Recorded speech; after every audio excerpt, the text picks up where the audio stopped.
Hello, everyone. I'm David Chen. I'm here today with Walter Chaw from Film Freak Central to talk about Avatar: The Way of Water. Walter, thanks for chatting with me today. Hey, thanks for having me, Dave. So, we are going to be discussing full spoilers about Avatar: The Way of Water. If you don't want to hear what's going on in the movie or the plot or any detailed discussion therein, bookmark this video, come back after you've seen the movie. Why am I making a video slash podcast called The Case Against Avatar: The Way of Water? It's because I want to contextualize this for you. Avatar: The Way of Water is one of the most successful films of all time. As of this recording, it's grossed over $1.5 billion worldwide. It has a 77% Rotten Tomatoes, so it's widely beloved. And everyone I know loves this movie. Had a great time with this movie. I enjoyed certain elements of the movie, but I also really didn't like the movie overall. There's many components of the movie that didn't sit right with me.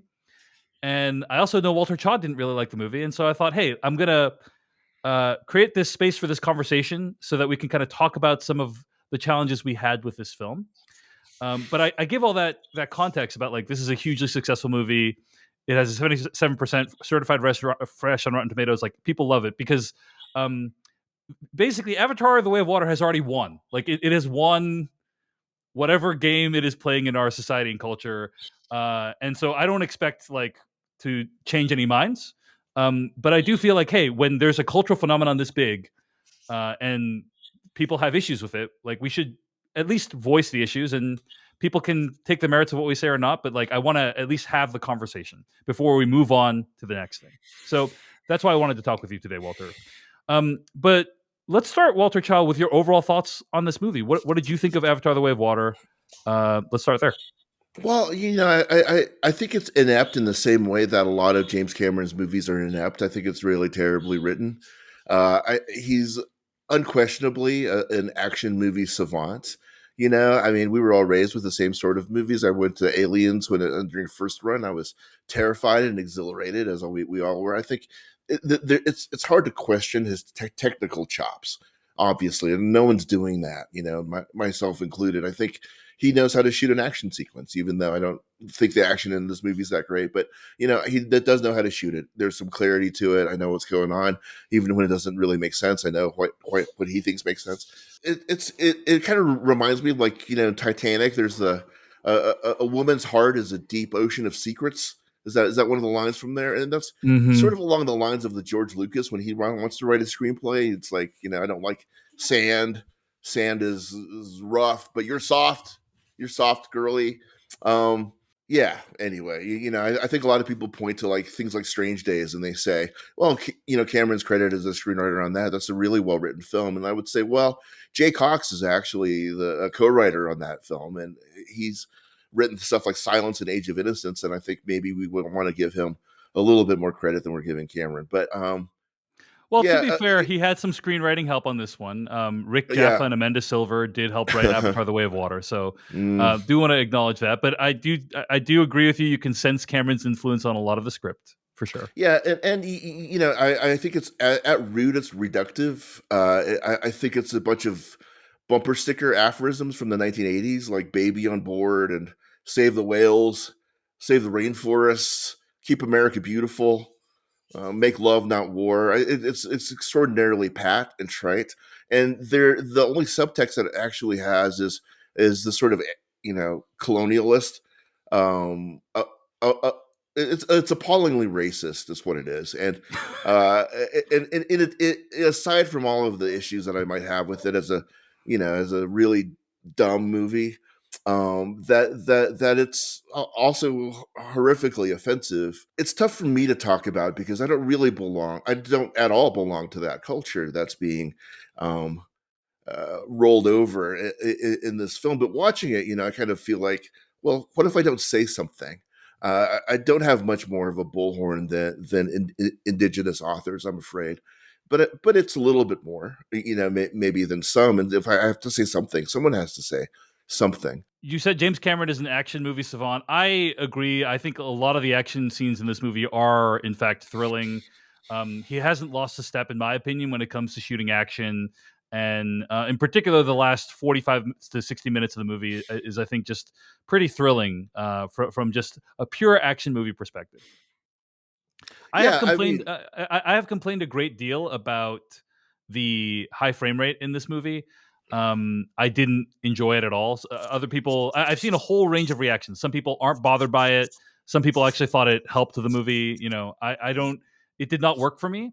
But what I appreciate is that James Cameron is legitimately trying to push the medium of cinema forward. It might not be something that I think is a good move, but I also think that, hey, cinema doesn't necessarily need to end at 24 frames per second. Like, is that the final form of cinema?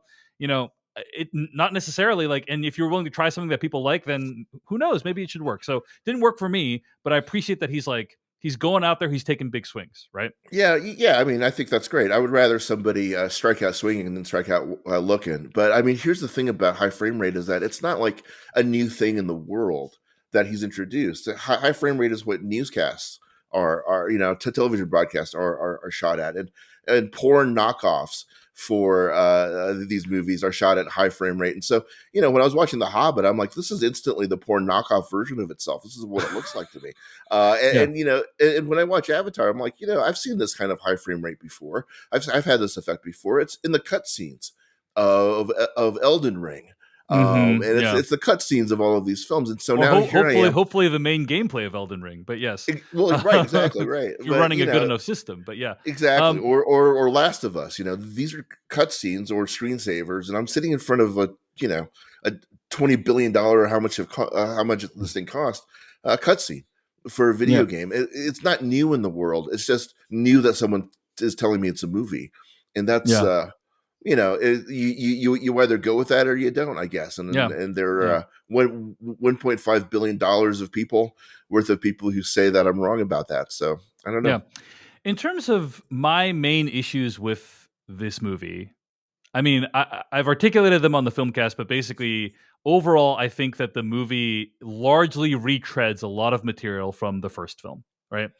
The stuff about being at one with nature and with the animals, saving the planet, valuing life, valuing peace, and really about being anti-colonialist, like being like, hey, what if uh, a white person, aka Sam Worthington's character, could like be one of the natives and fight against the other white people and like and kind of redeem this history of colonialism that white people have had throughout the history of the world. Like that would be like an amazing fantasy, and it doesn't play out exactly the same way it did as an Avatar one, but many of the same beats are hit, in my opinion.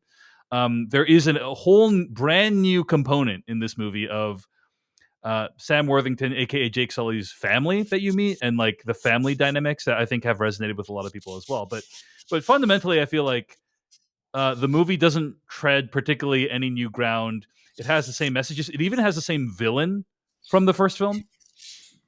And I think it feels a lot to me like James Cameron had specific toys in specific configurations he wanted to play with. Like, we got to get Quaritch back against, the Sully family again. And he kind of reconfigured the plot to meet that story, right? Even if it was inelegant or clunky, he kind of reconfigured the plot to make that happen. I'll just start with one example. In the beginning of the movie, you find out that Quaritch has been reincarnated in an avatar body. And it feels like kind of like not a big deal, it's like, oh yeah, hey, we downloaded you into this avatar body, because all of his other dudes, like his other squad from the first film, are also reincarnated in avatar bodies.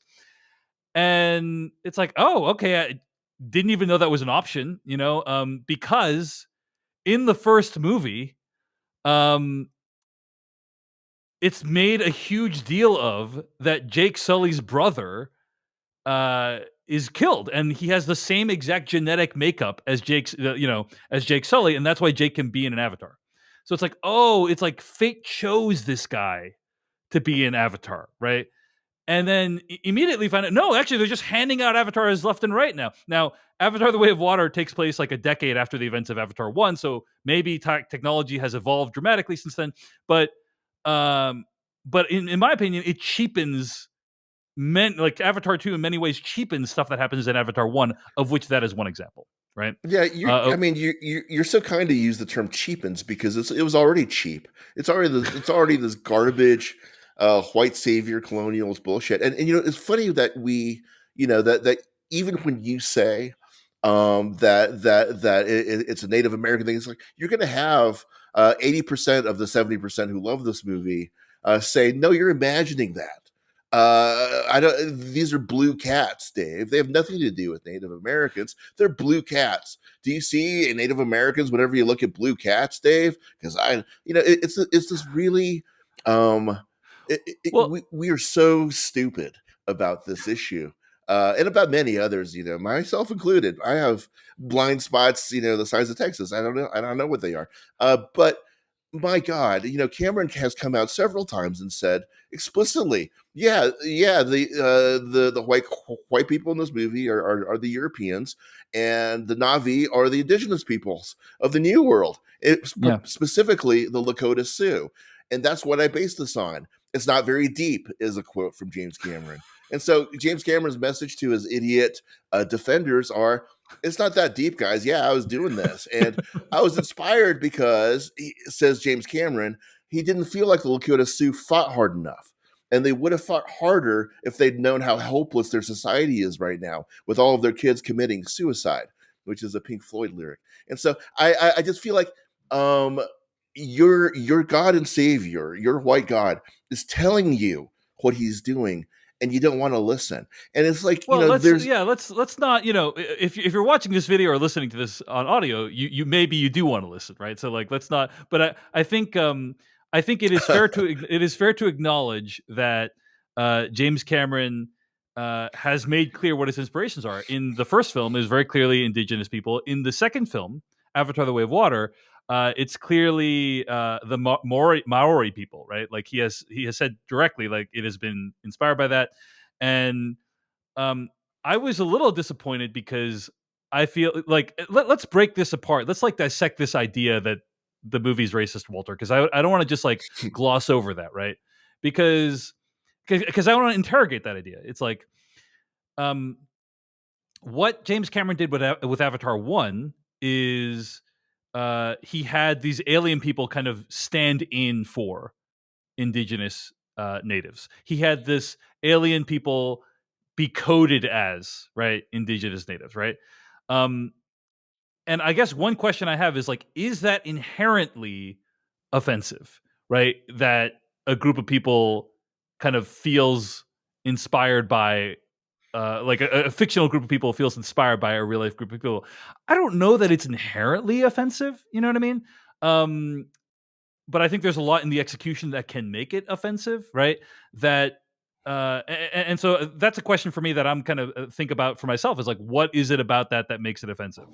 Um, yeah. So let's pause there. I don't know if you have any thoughts on that. Yeah, I mean, I'm a big fan of Peter Gabriel, and during the '80s, he appropriated a ton of African rhythms and world rhythms into his film, into his music, and I think he did it with good intentions. And I don't feel like it's I'm not one of those cultures that was affected, so I'm not really sure that I can speak about it. But I'm just trying to give an example of when I agree with you. Yeah, I don't think it's inherently bigoted, and it's always racist, but I'm not sure it's always with bad intentions or I with see. I see. Okay. So arrogant so you're intentions. almost using race as like a neutral term, almost like that Yeah, it's like that it like that maybe it's like by using these characteristics from this culture, people use the term cultural appropriation as well, and it's like not all of instances of like using elements from a different culture are bad is the thing, right? So like right. what separates that line? And I would say, right, for me, it's what level of respect do you have for the culture? Looking at the entire work itself, like what feelings do people come away with from that work? That makes them like what feelings they come away with about that culture coming away from that work, is there respect, are there feelings about that culture improved, is their understanding of that culture made more complex and deep? These are questions I would have when evaluating whether a work of cultural appropriation is offensive or objectionable, right? Yeah, yeah. I like those criteria.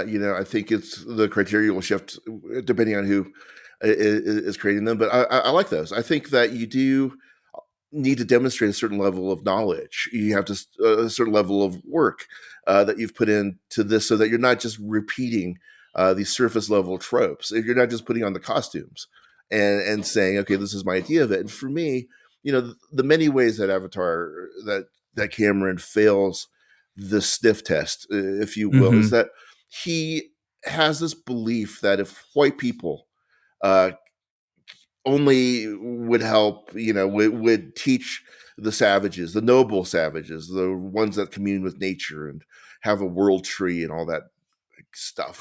Home tree, It, home tree. home tree, sorry, home tree. Yes, indeed. And why do they even have warriors? By the way, because they're all one on this planet, aren't they? So why do they value warrior culture anyway? If you have a baseline of respect. If Jake were actually learning something in return, what is he learning? He's not learning tactics. He's not learning. What is he learning? He's learning that you shouldn't burn down trees. This is it's ridiculous. It's from the 1950s, or the 1970s rather, when we were trying to say, oh, sorry about murdering Indians in all of our movies for the last 100 years. Let's make them Earth children instead. These naifs of the woods, these mystical helpers, which they continue to be. And you talk about the Maori culture in this. What did you learn about the Maori culture Yeah, yeah. Well, from hold on. So before Avatar? before we move on to Avatar: The Way of Water, right? Like, just to finish that point, right? Like, Mm. I like what you're saying about that, and I think, right, the flip side of using elements from a culture is like the reason people object to it is if you're just borrowing fun elements, and you're just like, oh, this looks cool, this sounds cool, um, and then just kind of deploying them seemingly without that much thought as to as to the consequences of perpetuating those kinds of narratives, right? In the case of Avatar 1, probably one of the most objectionable things is the idea that Jake, who, by the way, is not a remarkable person in any regard, like, he is explicitly positioned as like a normal dude. Um, he can come in, he can kind of learn some level things about this culture within the course of, I think, like 6 weeks or something like that, and then become literally the savior of like the Taruk Makto, the savior of all of them, right? Like, he becomes the ne plus ultra Navi within a couple months. It's like, what does that say about that culture that some white dude could just wander in metaphorically and become the best of them? It's like, it doesn't feel like a culture that seems particularly that hard to master, or for which there's much depth or history to me personally when I watch Well, that movie, right? and why does the home tree choose to resurrect Sigourney Weaver instead of their chief that just died? Yeah, it's a There's oh yeah, it's a good question. Yes. So yeah, anyway, so so that's kind of the case against, like, I just want to make sure, like, we make the case about, like, why appropriating different cultures can come off as offensive or wrong, before we kind of talk about how Avatar: The Way of Water does it. So anyway, you were saying Avatar: The Way of Water and Maori culture, it's clearly like explicit reference to that culture. Um, and what were your thoughts on how that played out, Walter? well, I mean, up to and including casting Cliff Curtis as the chief, The chief of the the Metcaina, yes, of the he's the chief of Metcaina, the yeah. Metcaina clan, and yeah, And I only bring that up. I really like Cliff Curtis. I only bring that up because there will be naysayers, people that are hate clicking on this, perhaps, and saying, oh no, he didn't intend to do that. He intended to make blue cats that swim. It's not about the Maori yeah, culture. no, No, it's explicitly about the Maori culture. And yeah, it leads to this really shocking moment for me when Kate Winslet does the haka. So it's like, hmm wait a minute, what are you doing here? The Navi are savage children. They watch in gape jawed awe as Jake shows them stuff, and then they go out and they murder, and then they scream about their children, and they murder, and they scream about their whale sister helpmeets. And Well, this murder is is a like, stronger. Kill, they kill certainly. oh, they kill. They're Murder very because they're like right. defending themselves, right? Oh But well, yeah, yeah, yeah. What I'm saying is that's what they're good at. They're really, really good at bow and arrow. They're really good at. They're very savage. It's like, wait, I mean, but they're held in check until they're released. And it reminds me of the movie I really love, the Louis Leterrier film Unleashed. in Mhm. which Jet Li is kept on a collar by his gangster boss, Bob Hoskins, and released when his boss needs him to fight. It's really kind of the image of Asian American males in Western cinema. They're sexless, but they could fight. But here, you have this different kind of set of stereotypes that you're labeling onto this sort of naif, childish, innocent culture that you perceive the Native American culture to be from your your position as James Cameron. And it's I disheartening to me. When we talk about discourse, right? You say, one of the major things about Avatar when people it was coming out, oh, it'll never make a lot of money. It made no cultural impact. Name one. It it does have cultural impact because it is just our culture. It doesn't do anything new because that's what the cultural footprint. That's what people are talking about. Why Mhm. it doesn't introduce anything new. It's like that's right. It doesn't introduce anything new. It traffics in everything old, and Mhm. there will always be an appetite for white savior narratives. There will always be an appetite for cowboys and Indians. There will always be an appetite for this stuff. And you can, there's versions of it that I don't mind because maybe I'm not personally affected and I'm not sensitive enough. And there are versions like this that I do mind because I Mhm. am more sensitive to these issues. I think for me, when I walk through the logic of what's going on in Avatar: The Way of Water, one of the things that I have real difficulty with is, first of all, we've already, I think, articulated some of the challenges we've had with Avatar 1, right? And my hope was that James Cameron would have listened to any of that at some point in the last decade and kind of been like, okay, I need to approach Avatar 2 differently when it comes to cultural appropriation, right? Like, I need to have a different approach.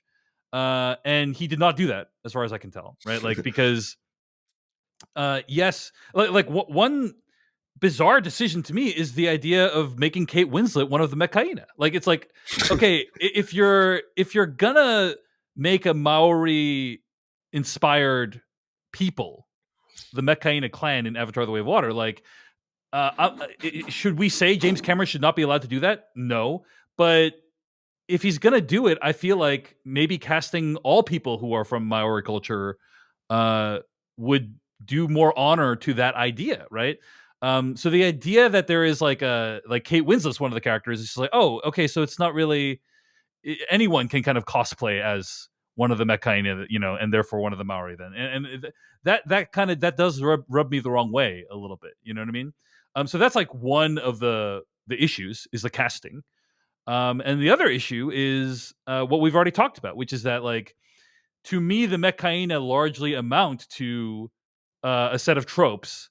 Um, and like the idea of showing them is like, hey, there is diversity among, it's not just one indigenous people, there's many different indigenous people. That's kind of what he wanted to show, but it's so broadly drawn and with kind of tropes and cliches that we've seen elsewhere that I don't know that it fully illuminates Maori culture for me in any way that's more meaningful than like other pieces of pop culture, right? um Now, whether that should be a reason to indict the movie, I leave up to you, the viewer, but like, uh it's disappointing to me that it feels like only a surface level exploration of this other group of people, in the same way that Avatar 1 was a surface level exploration of an indigenous group of people. And yeah, that's ultimately another disappointment I have with the film. Yeah, I'm with you, and rather than continue to really speak out of school, which this is what I'm doing. I'm not a rep, I'm not indigenous, but I would point to like Indigenous Pride Los Angeles, which is organizing a boycott for what it's worth. Talking to like the Autumn Asher Black Deer, who is a really brilliant professor at the University of Denver. They have really spoken out and they've written eloquently about the pain that a movie like this causes, and also their utter lack of surprise about how widely it's being embraced, because these are the comfortable cultural tropes that we all embrace. When Shang-Chi comes out, it's a very comfortable cultural trope to embrace this vision of Asians, even if they're Asian, allegedly Asian American. And so, um, yeah, it's Walter did like not like Shang-Chi, for those who are unaware, but yeah. no, I didn't. Yeah. I think it's like Disney's continuing. attempts to represent while not offending anyone. Anyway, it's these are all complicated issues. I don't claim to have like the moral corner, staked out for myself and just a few others. And that's why I appreciate talking with you, Dave, because you're always the voice of moderation. You're like, okay, wait a minute. If people are clicking on this, I'm Walter, trying to rein you back, Walter. yeah, wait a minute, Walter. If people are clicking on this, maybe they're not all bad. And well, it really isn't my intent to say that everyone is bad, but only to indict the percentage of people who have taken over the discourse about this. When you talk about wishing that Cameron had learned something, I sort of start thinking about, the what is it, 120 Republican congressmen in the House who voted against certifying the last election, who are still drawing $175,000 a year from us in salary to represent us. If there are no consequences for the things that you do, you will continue to do them, Yeah, especially when I they was gonna say enriching like you. I was gonna say James Cameron made the number one grossing movie of all time. So why would he have any reinforcement, like negative reinforcement of like that he did anything wrong in the first film? Like He won't. he's like, He won't. hey, making a movie is a kind of madness where you need to believe that you know better than everyone else. The people who are giving you the money, sometimes even the people making the movie with you, sometimes even the actors, and you need to have a vision to go out there and make something, and then at the end of the day, he was proven completely 100% right with Avatar 1, right? So it's like, why would he change? David Chen, was silly to think he might, I shouldn't have. I know that now after having seen Avatar the Way of Water. Okay. But okay. So that's kind of like some of the issues we had with like that specific element of the movie, which is a major element of the movie. The Mech clan, how it represents yet another way in which um, a native group, an indigenous group, has been like compressed to only a set of like basic characteristics that we've seen throughout movie history. Beyond that, right? I am curious, Walter, what other issues we have with the movie. One of the big ones, themes around the movie is around family, right? Jake's family. He has two sons. One of them is like really does a bunch of stupid things, and then the other one is always trying to stop him. And the one that's wiser gets killed at the end of the movie, right? And it's a Yeah, very it's heartbreaking moment. And I guess I'm curious. You're a father. I'm not, Walter. Like, I've heard a lot of people who have kids like resonate with this storyline. Resonated with them, like wanting to protect your family and so on. Did that story resonate with you? no. Okay, Um, shocking. it did. Why? It Why didn't. not? Why not, Walter? Why not? Because it's written by a child. I just feel like there's so many better options, Dave, to go to for this stuff, and it's like you could look at the MCU and say, oh man, when Tony Stark dies, and then Peter's thinking about Tony when he's fighting that guy with the hallucinations, and man, I really thought about my dad. Just cut it out. I mean, there's 100 years of art, of music, of theater, of movies that do this ethically and thoughtfully, not as sort of like these points where you just these buttons that you push. If you make a insurance commercial about a mom dying of cancer, I'm going to cry.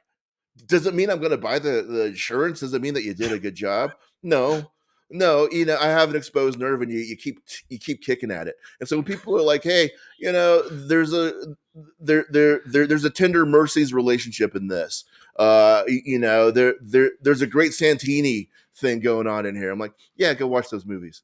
They do a pretty good job there. Robert Duvall is amazing as a stern father who doesn't or ordinary people with a bad mom.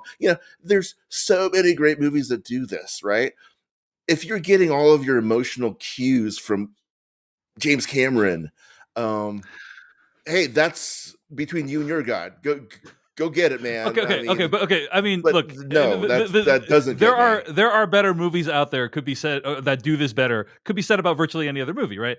I think what you're saying is Yeah, that the way in which this movie, Avatar: The Way of Water, approaches family feels pretty superficial to it's you. not even serious, man. I Yeah, mean, it's like, and and they, but why is that? For me, the reason why that is because it does feel like, oh yeah, like kind of as you kind of alluded to, like kind of paint by numbers. Like, okay, kid does dumb stuff here. He does dumb stuff again. Then he does dumb thing that gets someone killed. Learns his lesson. Like that's literally that character's arc. I mean, yes, he also befriends the whale creature thing as well. Um, but and that's a whole other I, thing. But like, Dave, I you don't know, even know if he learns his lesson. You know, it's like, here's the thing about that you're touching on. It's the same thing over and over and over again. So much so that by the end of the 3 hours or however long that thing was, the little girl character, also voiced by Sigourney Weaver, says, "I can't believe I'm a hostage yeah, again. I can't believe I I'm can't tied up either. again. I can't believe I I'm can't tied up either. again. You know, I honestly can't either. I Yeah, can't. How no. many times can the same person be used as a plot point? There's like it's intolerable. Really, it's like, I can't trust you, son. I can't trust you. Go off and play. Go off. Go on. I want not even worry about you for the next, day and a half until you're a hostage again. It's like you are the worst parents. You have no idea about anything else. It's so frustrating to watch this. And they're out there, and it's always going to be the same thing. The wise one says, "Man, we shouldn't be here," and the dumb one says, like, "Duh, I'm gonna need to introduce you to my whale buddy." It's like, you guys, this is ridiculous. All this is you're setting up your next moment where you're going to have 10 minutes of bliss out underwater action. And at the end of it, it's like, why are you even in the bowels of the boat? They're like, we can't swim out of here because the surface of the water's on fire. I've just watched you hold your breath for 12 minutes. What, Hmm. what really is the motivation for this? So you might say the action's thrilling, or maybe, I guess, if it wasn't so repetitive and if it meant something. Because Hmm. now I know is that you can just upload people.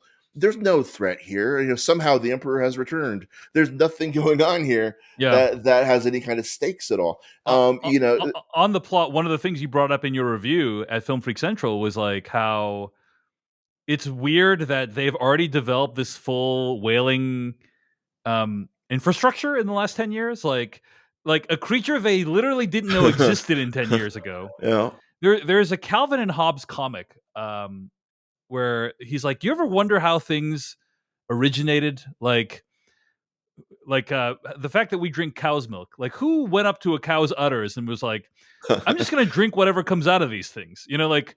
And similarly, I have the same question about how they got these the brain juice out of these things and started like applying it to people's faces on Earth, and realized that it was like Fountain of Youth. It's not inconceivable that all that happened in 10 years, but it just feels like, wow, that's really feels like they really fast forwarded the life cycle of that product to me. And again, Yeah. another sign of like James Cameron just wanting to be like, I want to tell a whaling, like an anti-whaling, you know, um, metaphor, right? And then just like Yeah. kind of Tetrising the plot to like make that happen, right? It feels like that throughout much of the movie, and of which that is one other component. Well, it's Um, it's absolutely ludicrous. It's like, even now, would you go out and say, I'm gonna hunt a blue whale, and I'm gonna just taste a little bit of this, like, gland juice I'm gonna take in this whatever little comes out of tiny, its brain and just like yeah, rub it all over my body, and just like to that's see if it makes me younger. Is the goal of this exploration, like? And also, here's the other thing that, it's like the reverse signs, the Shyamalan film.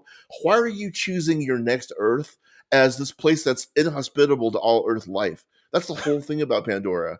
Like, hey, we need a new home. Let's go to this place where everything will kill oh, us. The air will okay. kill us. The water will kill us. You, Let's go you there. you say that, Walter. You say that, and yet, United States is like on track to try to spend billions of dollars to put us on Mars, which makes absolutely no sense. So, and visionaries have said we're going to go on Mars. It's like, you mean a place that's inhospitable to life? Like, we should colonize the Sahara Desert, like, or something like.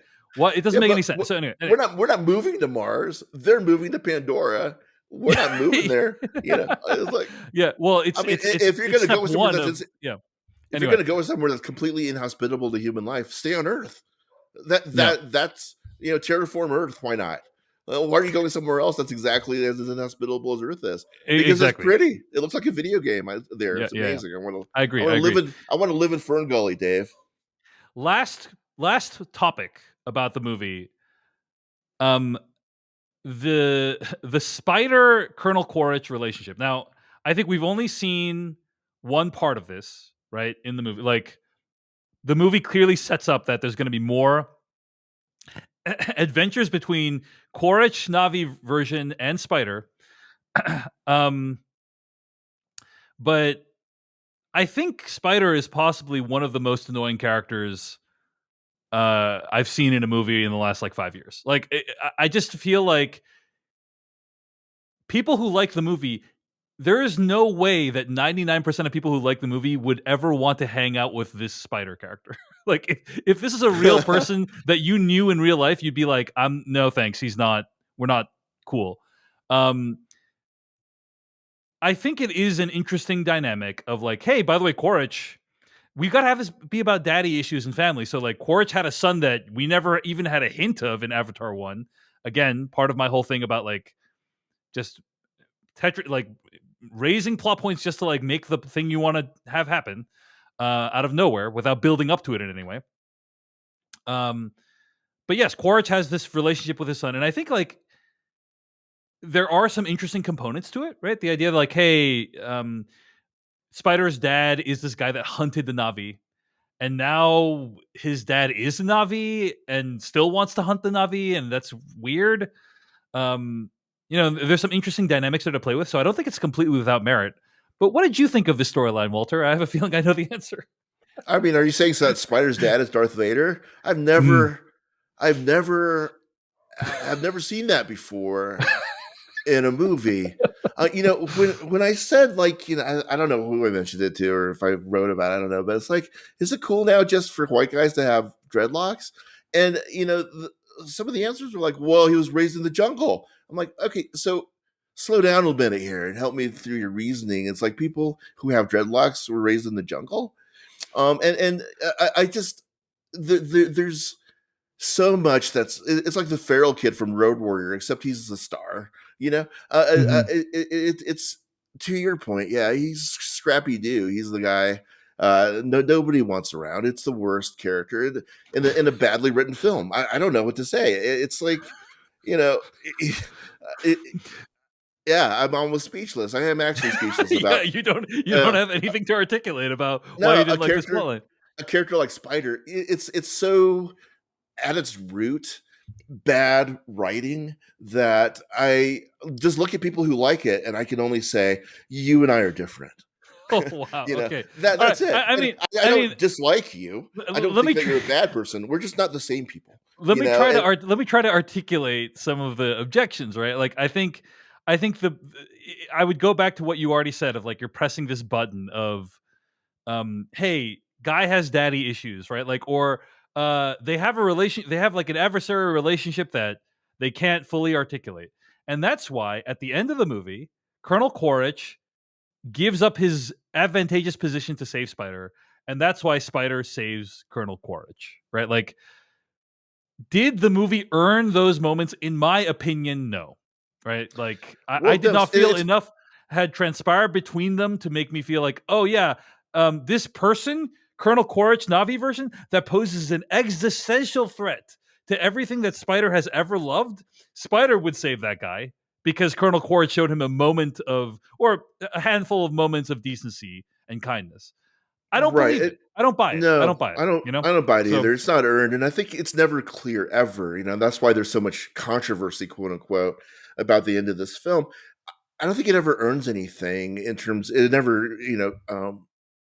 clarifies the character's motives ever. I never knew if he was a prisoner or if he was a Confederate. I never knew that. Is he a Quisling or is he actually, just being forced to do this? And he's certainly portraying one to, To, when to be they first get fair, on to be that fair, ship. you're making me defend the movie, Walter, which I hate you for. But like I think like there is an ambiguity that's supposed to be there. Of like you're supposed to Yeah, wonder like yeah, what is he thinking at the point in time. But at the end of the day, you need to have a position on Spider's feelings for Colonel Quaritch. You need to believe yeah. that he'd be willing to save this guy. Well, And yeah, there's a scene when they're on the boat, and it's like the third or fourth time they've all been taken prisoner and whatever. And the mother, Zoe Saldana's character, comes on board and instantly is hunting Spider. Spider's hiding from her. I'm like, why? What happened? Because they were, she's good with them, spending all day together, running around right. in Pandora, getting in trouble. What happened between those things Was it because he was involved in the burning of the hooches from Vietnam? What was it that's Yeah, I mean, happening I think like that caused that? she saw that he was like he was on board the ship that was like killing everything, right? So Yeah, like but he's a maybe child, right? Isn't yeah he a prisoner of the bad yeah people? Is it, Uh, wouldn't one of her children be forced into when yeah she want them to survive? So it's like right there's instantly like this. What is it? Is it a yeah. species What's the distrust? Is it a relationship? Yeah yeah. yeah? And so you're right. There's a built-in To ambiguity, be but also to be fair, to defend the movie again as well, like she was also blind with rage at that point in time. So maybe she wasn't in her right uh, mind because her child had just died. You know? yeah, So because women, and so I kind of wish that when when you say there's a built-in ambiguity, and I'm not attacking you, Dave, at all, but I'm just like yeah, this is the argument. Is the built-in ambiguity because of the delicateness of the way that it's written, or is the built-in ambiguity because of the bluntness with which it's written? right right. And It's and a good so question. Yeah yeah, yeah. and I'm like, there's a lot of movies that I find to be very ambiguous because they're so bad. They have no idea what they're doing. Movies that are romances that are shot like horror movies. I'm like, wait a minute. Now, did the director mean to make this sort of like a weird codependent relationship thing? Or does he not understand the language, the visual language that he's using? And so, you're having this love scene where she's chopping carrots. And now I think something terrible is going to happen. And so I think Avatar 2 for me, and other people think exactly the opposite. I think there's no nuance to the storytelling in Avatar 2. It is a blunt force instrument. And you are either willing to go under the whip or you're not. And for me, I'm like, I'm not. I appreciate that. People say film critics are out of touch, right? I'm like, if I said what I thought, actually thought about the audience, you would hate me. You hate me anyway, But it's like I'm not out of touch. I would have told you it was going to make the $2 billion, right? That's absolutely in touch. It's hmm garbage that people like. And if that was every one of my reviews, then I'm in a great deal of trouble. But we did this on the Slash Filmcast with the I'm sorry the Filmcast about Coda, and I'm like, this is the kind of garbage that will win on an Oscar. This is or Green Book. I did tell you. I think I maybe even wrote it. That Green Book is going to win the Best Picture this year because it's up against the Spike Lee movie, and there's never going to give Black Klansman an Oscar if they can give Green Book one. We're not out of touch. I know what's going to be popular. That doesn't mean it's good. Okay, I think we have articulated a lot of the reasons why we don't like Avatar: The Way of Water. So I think we can wrap it up there. But I do want to give a big thank you to Walter Chaw for joining me today. Be sure to check out his review of Avatar: The Way of Water at Film Freak Central. Walter, thanks as always for the chat. Hey, Dave, you're one of my favorite people.